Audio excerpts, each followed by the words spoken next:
Saudi আরবের মক্কা নগরীর হীরা cultural ডিস্ট্রিক্টে কুরআন জাদুঘরে চলছে প্রদর্শনী। এই প্রদর্শনীতে ঠাঁই পেয়েছে পবিত্র কাবা শরীফের প্রাচীন একটি দরজার রেপ্লিকা বা হুবহু তৈরি দরজা। দরজাটি দেখতে সেখানে প্রতিদিন ভিড় করছেন অসংখ্য দর্শনার্থী। এটিতে ইসলামী সভ্যতার সৃষ্টিশীলতা এবং আধ্যাত্মিক মূল্যবোধের অনন্য সমন্বয় ঘটেছে।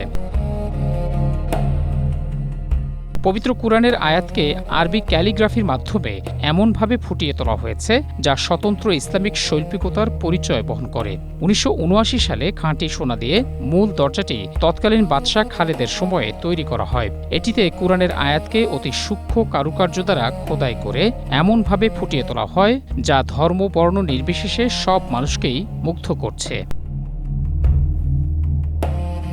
পবিত্র কাবা শরীফের বর্তমান দরজাও একইভাবে শৈল্পিক কারুকার্যের মাধ্যমে তৈরি। পৃথিবীর বিভিন্ন প্রান্ত থেকে পবিত্র কাবা শরীফ তাওয়াফ বা প্রদক্ষিণ করেন লাখো মানুষ। তবে সে সময় পবিত্র কাবার পাশ দিয়ে প্রদক্ষিণ করলেও এর সূক্ষ্ম কারুকার্য সহসা চোখে পড়বে না। একমাত্র কাছ থেকে গভীর দৃষ্টিতে দেখলেই এর সৌন্দর্য শিল্পপ্রেমী যে কাউকেই মুগ্ধ করবে। তবে কেবলমাত্র দৃষ্টিনন্দন শৈল্পিক নিদর্শনের কারণেই নয়, মহান আল্লাহর পবিত্র ঘরের এই দরজার সঙ্গে জড়িয়ে আছে মুসলিমদের ধর্মীয় আবেগ, অনুভূতি ও ভালো লাগা, যে কারণে প্রদর্শনীতে দর্শনার্থীদের আকর্ষণের কেন্দ্রে জায়গা করে নিয়েছে দরজাটি। মহসিন কবির, এশিয়া পোস্ট।